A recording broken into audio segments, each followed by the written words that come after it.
Hello everyone, welcome to Streaming Knowledge. आज हम hydrogen का पार्ट 2 करने वाले हैं, जिसके अंदर हम हाइड्राइड्स और उसके टाइप्स के बारे में बात करेंगे। तो शुरू करते हैं आज का ये वीडियो। देखिए, सबसे पहली बात कि हाइड्राइड्स का मतलब यहाँ पर है क्या। ठीक है, तो एक्चुअली जो हाइड्रोजन होती है वो क्या करती है, कुछ एक एलिमेंट्स के साथ कंबाइन करके कंपाउंड्स बनाती है, जिनको हम क्या बोल देते हैं, हाइड्राइड्स बोल देते हैं। ठीक है, कुछ एक सर्टेन कंडीशंस में। लेकिन आपको एक चीज़ यहाँ पर ध्यान रखनी है कि जो हाइड्रोजन है वो नोबल गैसेस के साथ कंपाउंड्स नहीं बनाती है।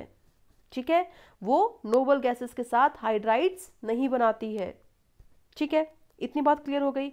अब देखिए क्या होगा कि जो हाइड्राइड्स हैं हम उनको कैसे रिप्रेजेंट कर सकते हैं।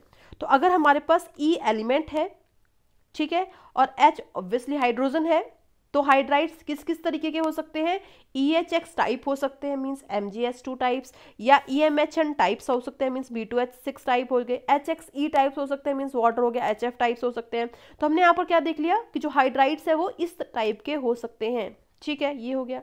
अगली चीज कि जो हाइड्राइड्स है उनको हम अलग अलग कैटेगरीज में डिवाइड कर सकते हैं, ये क्लासिफाई कर सकते हैं। पहला इसमें क्या है, आयनिक और सलाइन और सॉल्ट लाइक हाइड्राइड्स, मतलब तीनों का मतलब एक ही है। ठीक है, सेकंड हमारे पास कौन से टाइप है, तो कोवलेंट और मॉलिक्यूलर हाइड्राइड्स। और थर्ड हमारे पास क्या है, मेटालिक और नॉन स्टोक्योमेट्रिक हाइड्राइड्स। क्लियर हो गई। एक बार फिर से देख लें। पहला हमने क्या बोल दिया, आयनिक, सलाइन या फिर सॉल्ट लाइक। सेकेंड हमने क्या बोल दिया, कोवलेंट और मॉलिक्यूलर। थर्ड हमने क्या बोल दिया, मेटालिक और नॉन स्टोक्योमेट्रिक। ठीक है, अब देखिए, पहले मैं आपको पीरियोडिक टेबल के थ्रू समझाऊंगी, फिर हम थियोरी देख लेंगे। ठीक है, शुरू करते हैं। अब देखिए, यहाँ पर सबसे पहली चीज आपको जो याद रखनी है कि जो हाइड्रोजन है वो S ब्लॉक के एलिमेंट के साथ क्या करता है, आयनिक हाइड्राइड बनाता है। क्या बोला मैंने कि जो हाइड्रोजन है वो S ब्लॉक के एलिमेंट के साथ आयनिक हाइड्राइड बनाता है। लेकिन एक्सेप्शन है।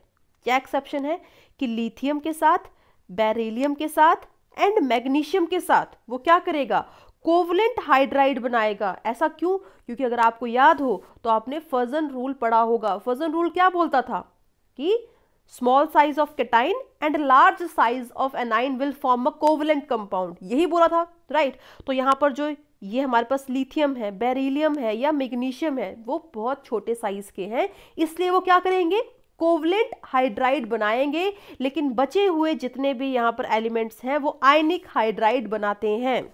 इतनी बात क्लियर हो गई। साथ ही साथ आपको एक और चीज याद रखनी है कि जो बेरिलियम है एंड मैग्नीशियम है उनका स्ट्रक्चर कैसा होता है, तो पॉलीमेरिक स्ट्रक्चर के होते हैं। क्या बोल दिया मैंने, कैसा स्ट्रक्चर होता है उनका, पॉलीमर टाइप का स्ट्रक्चर होता है, पॉलीमेरिक होते हैं। ये चीज हो गई। अब देखिए पी ब्लॉक पे चलते हैं हम लोग।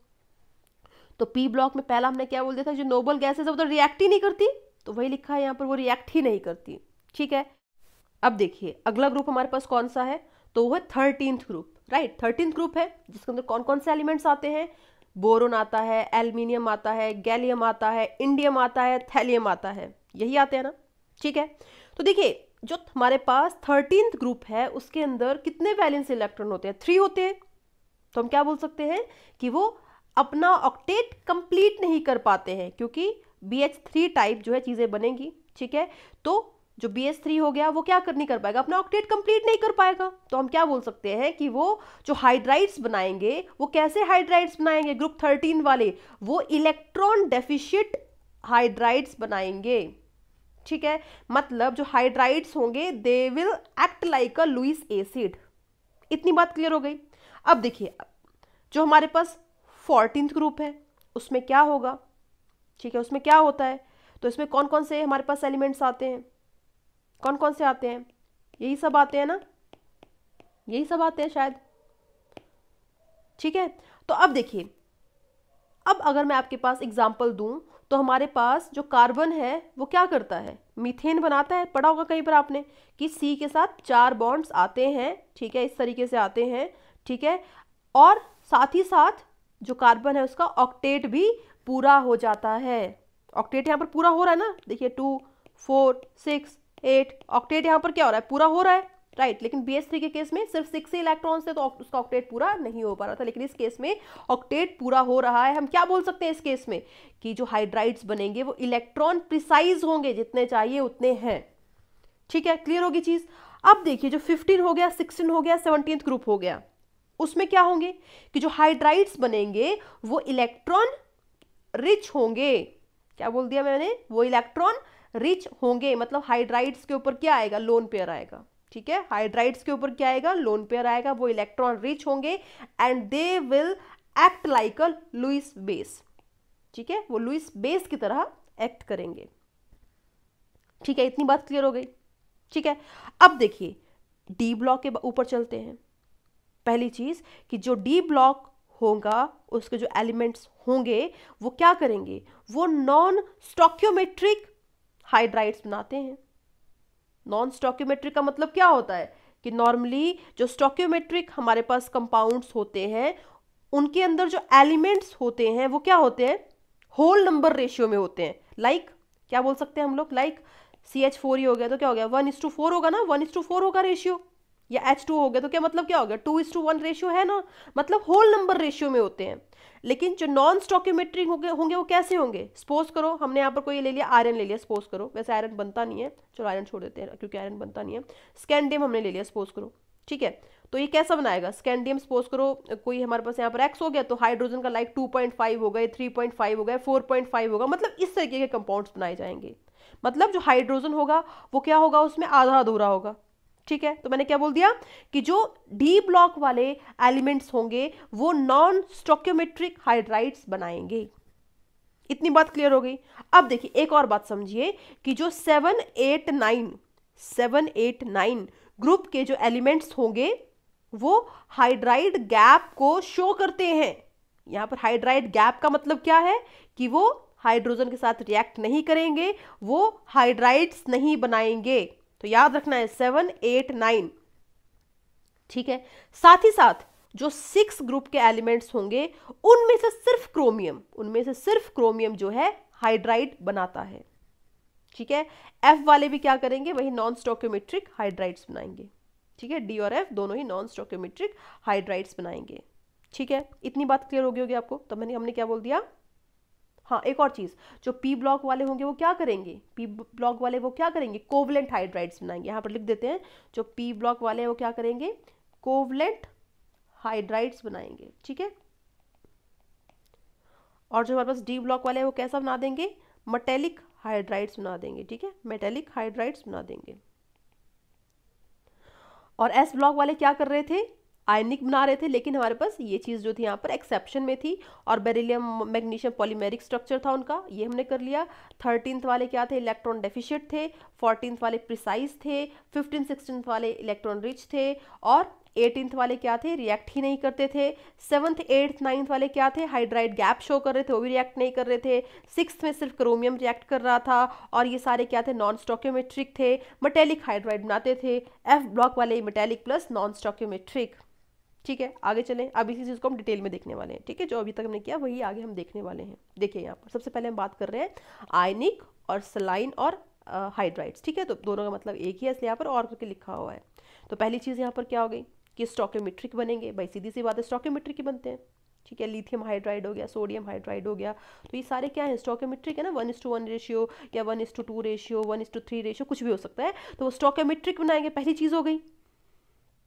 ठीक है, और एक किसके साथ बनाते हैं, ऑब्वियसली एस ब्लॉक एलिमेंट्स के साथ बनाएंगे, अभी हमने देख लिया था, देखो एस ब्लॉक के साथ ही बना रहे थे, तो वही लिखा है एस ब्लॉक के साथ बनाएंगे, जो कि क्या होते हैं, इलेक्ट्रोपॉजिटिव, हाईली इलेक्ट्रोपॉजिटिव। मतलब जो हमारे पास यहाँ पर कौन कौन से हैं, lithium, sodium, potassium, rubidium, caesium, they are highly electropositive. ठीक है, फर्स्ट ग्रुप के एलिमेंट है, they are highly electropositive. Means हम क्या बोल सकते हैं कि किस तरीके के यहाँ पर हाइड्राइड्स बनेंगे, lithium hydride, sodium hydride, rubidium hydride, caesium hydride, जहां पर जो लिथियम हाइड्राइड के अंदर हाइड्रोजन होगा वो किस फॉर्म में एग्जिस्ट करेगा, वो एनाइन की फॉर्म में एग्जिस्ट करेगा, H नेगेटिव की फॉर्म में एग्जिस्ट करेगा, और लिथियम जो है लिथियम पॉजिटिव की तरफ एग्जिस्ट करेगा, या सोडियम जो है सोडियम पॉजिटिव की तरह एग्जिस्ट करेगा। Means they will exist like a cation, और ये यहाँ पर क्या हो जाएगा, एनाइन होगा। ठीक है, तो हमने क्या बोल दिया इस केस में जो H है वो H नेगेटिव की तरह एग्जिस्ट करेगा। क्लियर है चीज इतनी? ठीक है। अब अगली चीज जो मैंने आपको बताया था, एक्सेप्शन क्या क्या थी, लिथियम, बेरिलियम एंड मैग्नीशियम। तो वही यहां पर लिखा है कि जो लिथियम है, बेरिलियम है, मैग्नीशियम है, वो कोवलेंट कैरेक्टर शो करेंगे because Fajans rule, small size of cation and large size of anion will show a covalent character. तो वही यहाँ पर चीज़ लिखी हुई है। ठीक है। और साथ ही साथ जो बेरिलियम हाइड्राइड है, मैग्नीशियम हाइड्राइड है, उनका क्या होगा, पॉलीमेरिक स्ट्रक्चर होगा। ये भी मैं आपको बता चुकी हूँ। ठीक है। तो यहाँ पर क्या लिखा है हमने कि ये पॉलीमेरिक स्ट्रक्चर होगा। ओके। और साथ साथ देखिए इनकी प्रॉपर्टीज लिख रखी है कि आयनिक हाइड्राइड्स कैसे होंगे, तो क्रिस्टलाइन होंगे, मतलब उनका क्या होगा, क्रिस्टल्स, मतलब कि एक स्पेसिफिक आप बोल सकते हैं स्ट्रक्चर होगा। नॉन वोलेटाइल होंगे। नॉन वोलेटाइल मतलब आराम से हवा में उड़ जाएंगे रखते ही, वेपराइज हो जाएंगे, लेकिन वो नहीं होंगे, नॉन वोलेटाइल होंगे। उसके बाद सॉलिड स्टेट में वो कंडक्ट नहीं करेंगे, नॉन कंडक्टिंग होंगे नेचर में, लेकिन जैसे आप मेल्ट कर दोगे तो वो क्या करेंगे, इलेक्ट्रिसिटी को कंडक्ट करेंगे। लेकिन आपको यहाँ पर ध्यान देनी है एक चीज़, क्या ध्यान देनी है कि जब इलेक्ट्रोलिसिस होगा, ठीक है, तो जो डाइहाइड्रोजन गैस होगी वो कहाँ पर बनेगी, वो एनोड के ऊपर बनेगी। ऐसा क्यों हो रहा है, बिकॉज यहाँ पर जो हाइड्रोजन है वो H नेगेटिव की तरह एग्जिस्ट कर रहा है। तो H नेगेटिव से बनेगा H2, H2 के ऊपर क्या ऑक्सीडेशन स्टेट होगी, 0 होगी।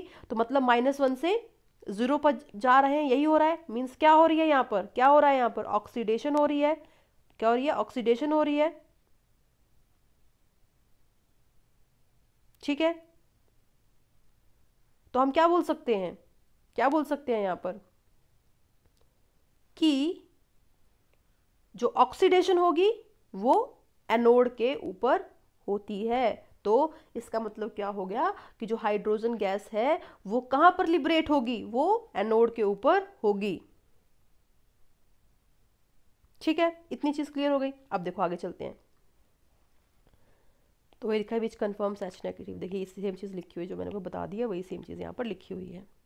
ठीक है, ऑक्सीडेशन यहाँ पर हो रही है। अब देखिए सेलाइन हाइड्राइड्स, हमने बोला कि आयनिक को हम क्या बोल सकते हैं, सेलाइन भी बोल सकते हैं।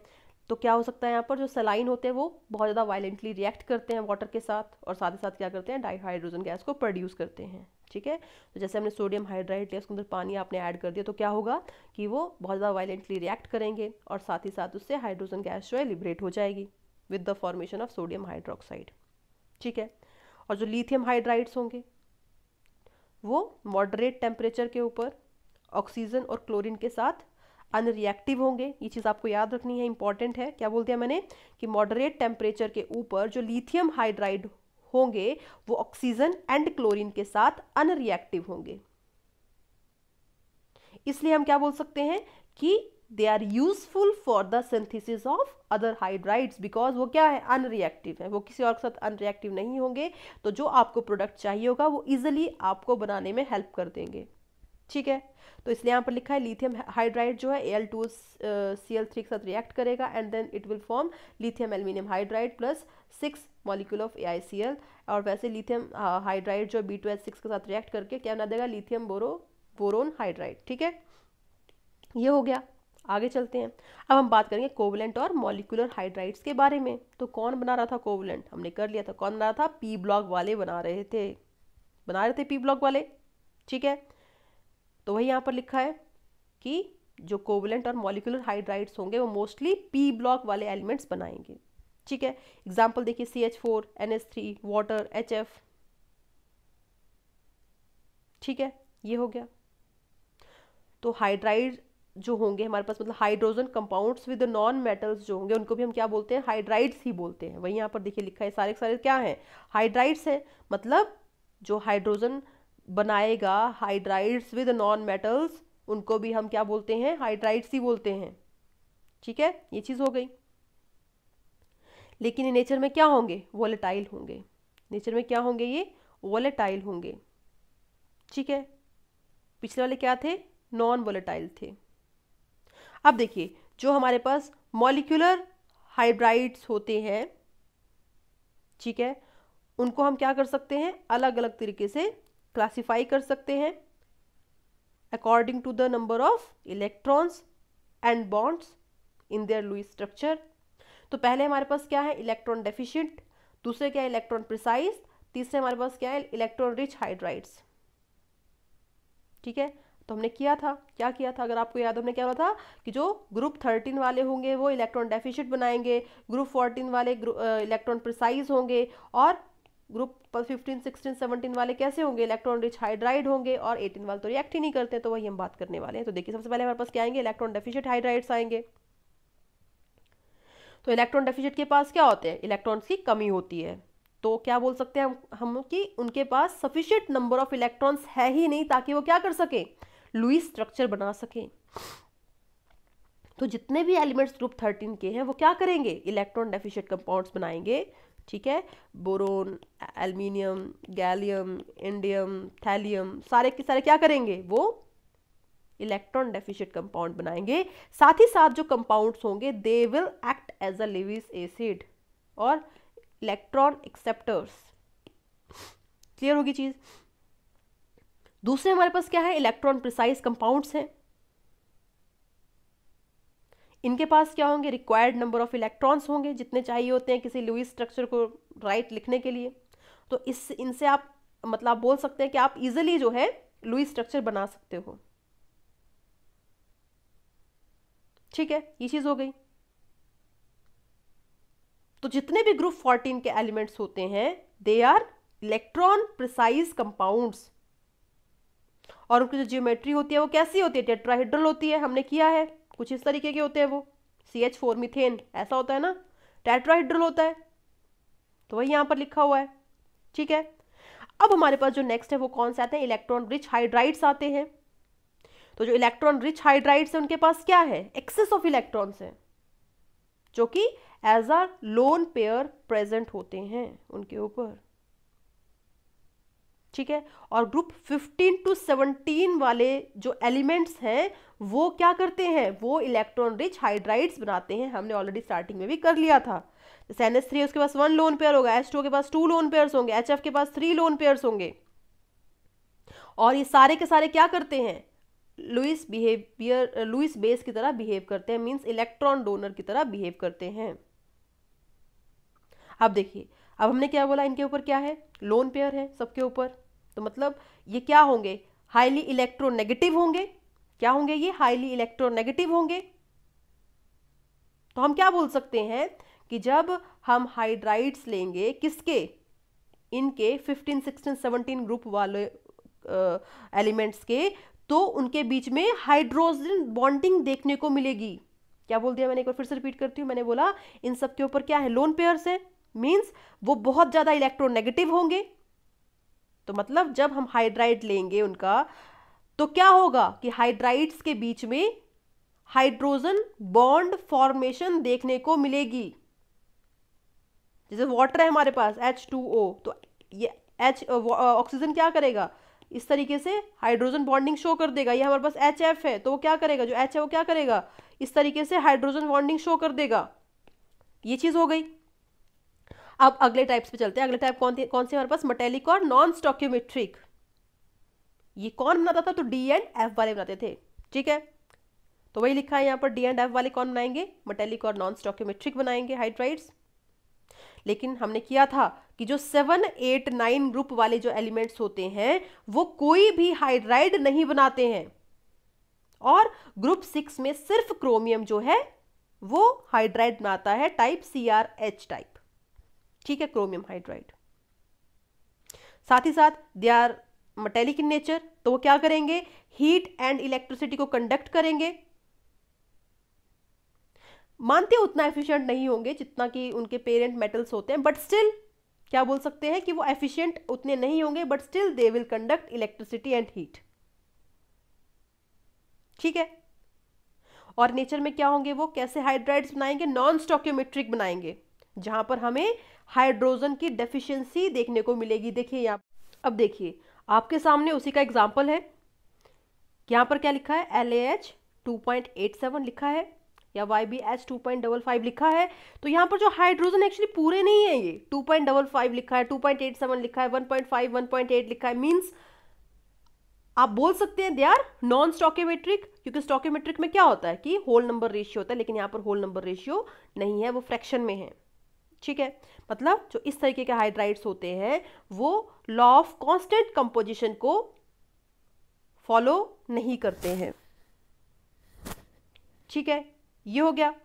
अब देखो, जब इनिशियली ये सब हमारे पास हाइड्राइड देखने को मिले तो साइंटिस्ट ने पता है क्या सोचा कि पता है क्यों बन रहे हैं, क्योंकि जो हाइड्रोजन होता है बहुत छोटा होता है साइज में, तो जो बड़े बड़े एलिमेंट्स है वो उनके अंदर जाके क्या हो रहा है, ट्रैप हो जा रहा है, मींस इंटरस्टिशियल हाइड्राइड्स बना दे रहा है। ठीक है, क्योंकि उस टाइम पर टेक्नोलॉजी नहीं थी, उतने सारे एक्सपेरिमेंट्स नहीं हुए थे, लेकिन जब आज के टाइम पर टेक्नोलॉजी आ गई है और स्टडी इसके ऊपर दोबारा से की गई तो क्या बोला गया, जैसे निकल हो गया, पैलेडियम हो गया, सीरियम हो गया, एक्टीनियम हो गया, वो तो मानते हैं कि वही सेम चीज कर रहे हैं जो हमने ऊपर बोला, लेकिन जो बाकी के जो हाइड्राइड्स बनते हैं उसमें क्या होता है कि जो लेटिस होता है ना वो अपना क्या कर लेता है, अपने आप को क्या कर लेता है, चेंज कर लेता है। मतलब पहले कुछ था, बाद में कुछ हो जाएगा हाइड्राइड बनने के बाद, मींस पहले सपोज करो हेक्सागोनल था, बाद में क्यूबिक हो गया। तो क्या बोल दिया मैंने कि जो लेटिस होता है वो अपने आप को चेंज कर लेता है after the formation of hydrides, इसलिए ये चीज हो रही है। ठीक है, अब देखिए, जो हाइड्रोजन होता है ना उसकी एक बहुत अच्छी प्रॉपर्टी है, किस चीज की है वो, एड्सॉर्प्शन की, मतलब वो सरफेस के ऊपर एड्सॉर्ब हो जाता है। अब देखिए दोनों में फर्क क्या होता है, एब्जॉर्प्शन एंड एड्सॉर्प्शन। पेंट होता है ना, अपने घरों में पेंट देखा है ना, दीवार पे करते हो तो दीवार के अंदर थोड़ा ना घुस जाता है यार, सरफेस पे दिखता है तुम्हें, तो उसको हम क्या बोलते हैं, एड्सॉर्प्शन। लेकिन वहीं पे स्पंज लोगे तो स्पंज को अगर तुम पानी के ऊपर रखते हो तो वो क्या करती है, पानी को सोख लेती है, उसको हम क्या बोलते हैं, एब्जॉर्प्शन। मतलब एब्जॉर्प्शन में चीज गायब हो जाती है, एब्जॉर्प्शन में चीज दिखती है आपको सामने। ठीक है, तो हमने क्या बोल दिया यहां पर कि जो हाइड्रोजन है उसकी बहुत अच्छी प्रॉपर्टी है, किस चीज की, एड्सॉर्प्शन की। ठीक है, वो कौन कौन से मेटल सरफेस के ऊपर बहुत अच्छे से एड्सॉर्ब हो जाती है, तो वो है सबसे अच्छे जो है प्लैटिनम है, पैलेडियम है एंड निकल है। ठीक है, अगर मैं आपको एग्जांपल लूँ तो अगर आप 1 लीटर प्लैटिनम लोगे तो उसके ऊपर आप 1000 लीटर तक का हाइड्रोजन जो है डिपॉजिट एड्सॉर्ब कर सकते हो। ठीक है, तो हम क्या बोल सकते हैं कि बहुत अच्छी जो है एड्सॉर्प्शन प्रॉपर्टी है हाइड्रोजन की, इसलिए हम क्या करते हैं, हाइड्रोजन को बहुत सारे कैटालिटिक रिडक्शन या फिर हाइड्रोजनेशन रिएक्शंस में यूज करते हैं for the formation of large number of compounds. ठीक है, ये चीज हो गई। साथ ही साथ हम क्या कर सकते हैं, because of adsorption property of hydrogen on the surface of palladium and platinum और निकल, हम उसको क्या कर सकते हैं, स्टोर कर सकते हैं। ठीक है, साथ ही साथ हम उसको as a source of energy भी यूज कर सकते हैं। ठीक है, ये चीज़ हो गई। तो इसी के साथ हमने हाइड्राइड्स जो है फिनिश कर लिया है। नोट्स आपको टेलीग्राम चैनल पे मिल जाएंगे, उसको आप सब्सक्राइब कर लीजिए। जो नेक्स्ट लेक्चर होगा उसके अंदर हम वाटर करेंगे। तो अभी बस इतना ही, थैंक यू।